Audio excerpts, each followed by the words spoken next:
age doesn't matter, lalo na dito sa YouTube. At kahit 40 pataas ang edad mo, ito yung pagkakataon para pumasok sa ganitong industry sa YouTube, kasi dahil sa pagbabago to ni YouTube, hindi naman para sa 40 kundi maganda yung binibigay na opportunity ngayon ni YouTube sa lahat ng age. Specifically, syempre yung mga veterano.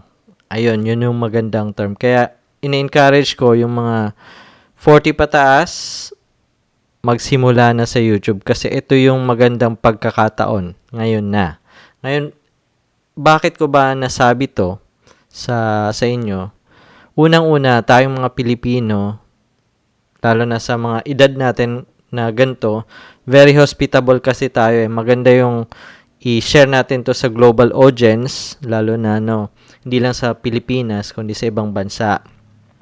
And tayong mga gantong edad, ngayon alam nyo na kung ano ng edad ko ngayon. Yung 40 pataas, ingay ah.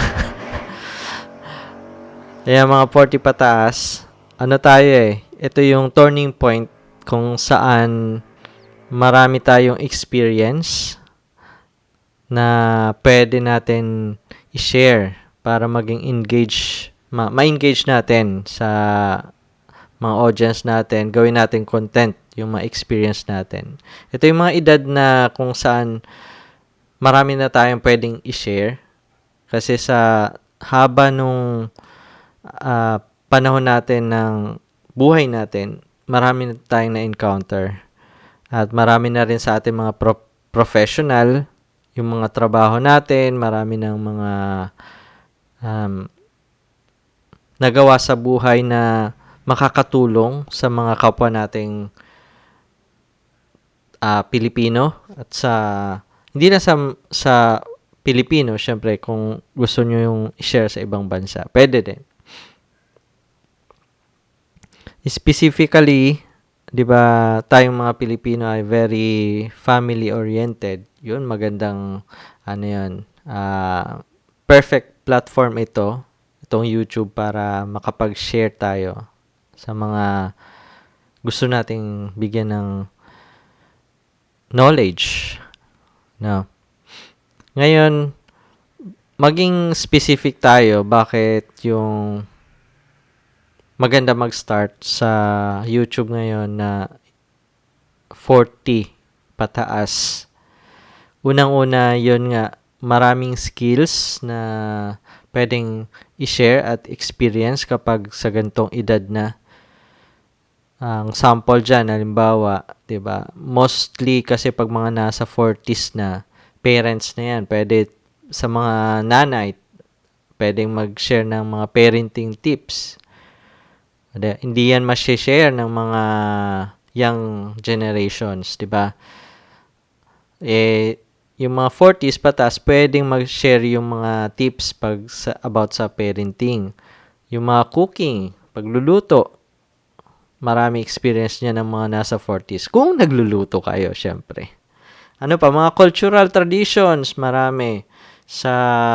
Lalo na sa community, kung nasaan kayong lugar, pwede nyo i-share yung mga traditions, mga kultura. Ayan, pwede nyo i-share yan sa YouTube. Maliban dyan, pwede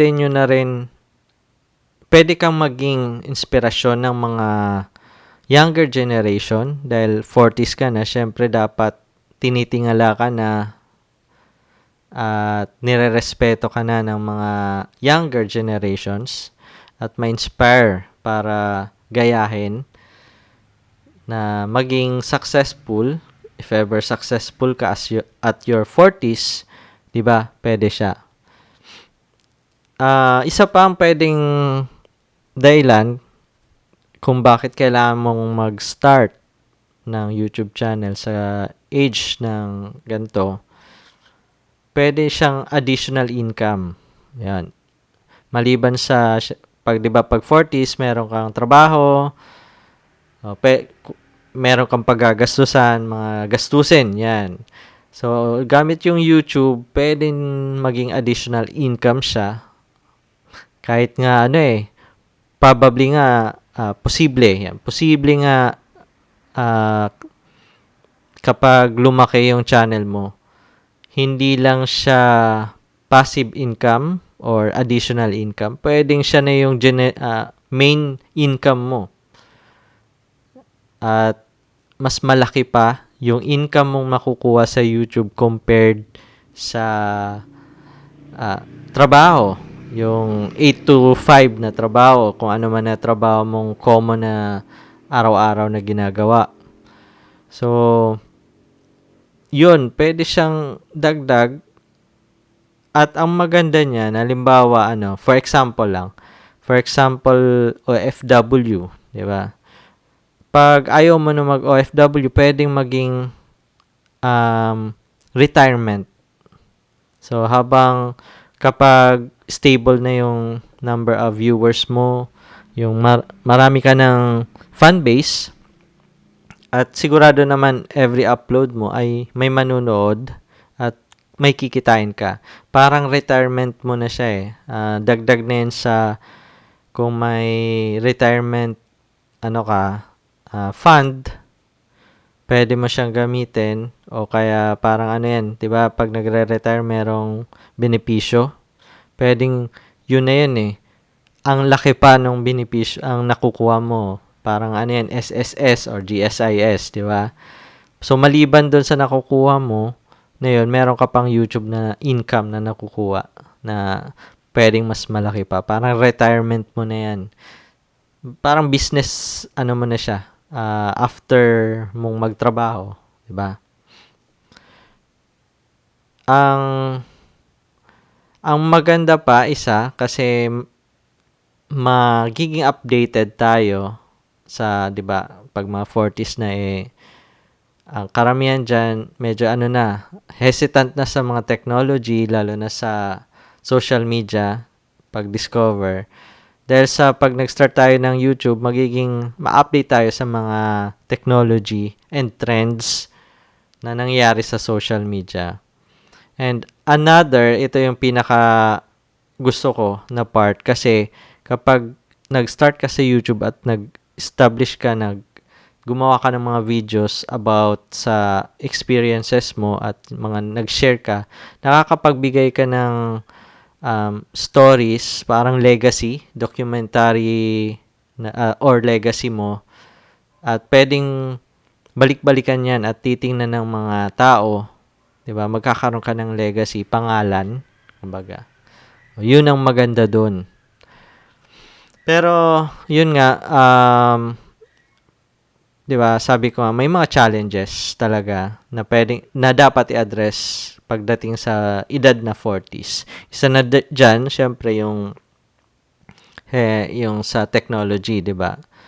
So, kailangan mag-adapt o syempre mag-aral about sa paano mag-upload, paano gumawa ng video, paano maggamit ng mga tools.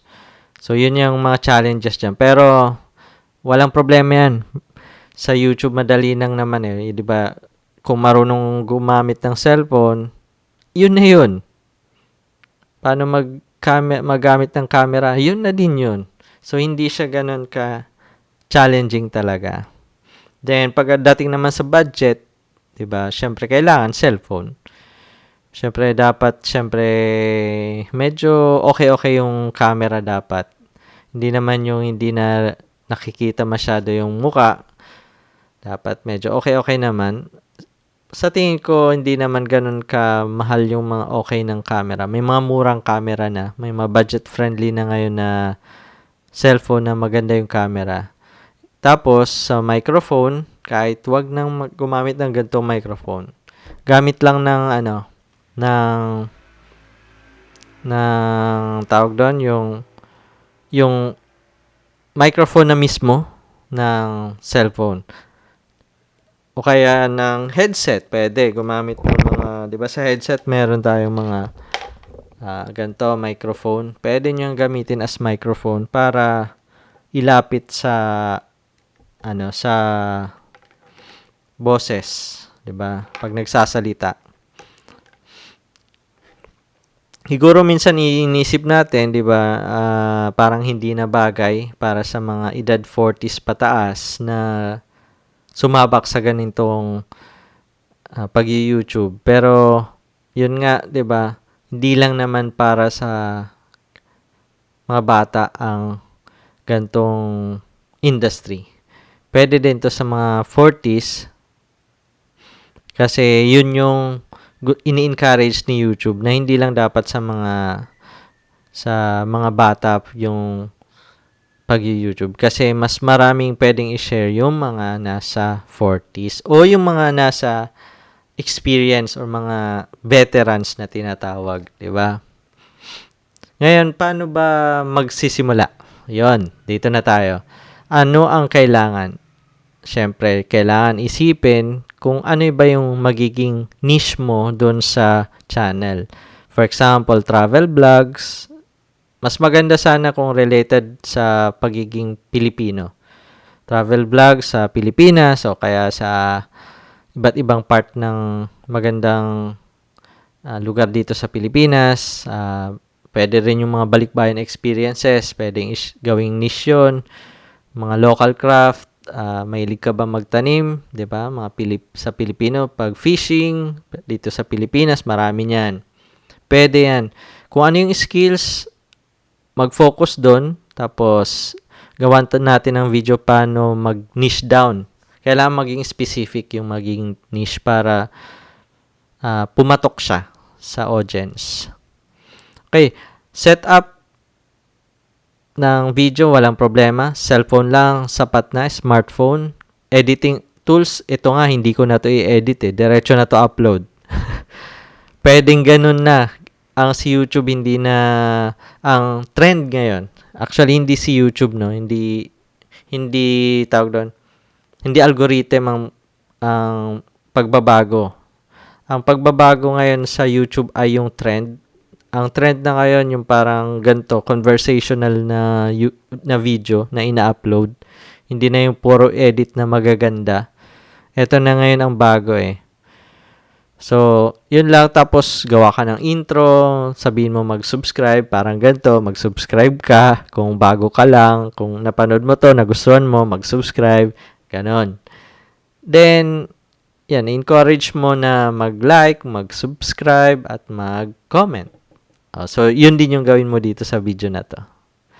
Yun lang, sana ma-inspired ka sa video na to at kung 40s ka o kahit 30s pataas na very experienced na sa field, gumawa ka na. Mag-start ka na sa YouTube. Ito na yung panahon. Maganda ang magiging kalalabasan nito kapag pinatuloy mo to at maging consistent ka dito. Sasabihin ko sa'yo, magte-thank you ka sa akin. Okay? Sige, bye-bye.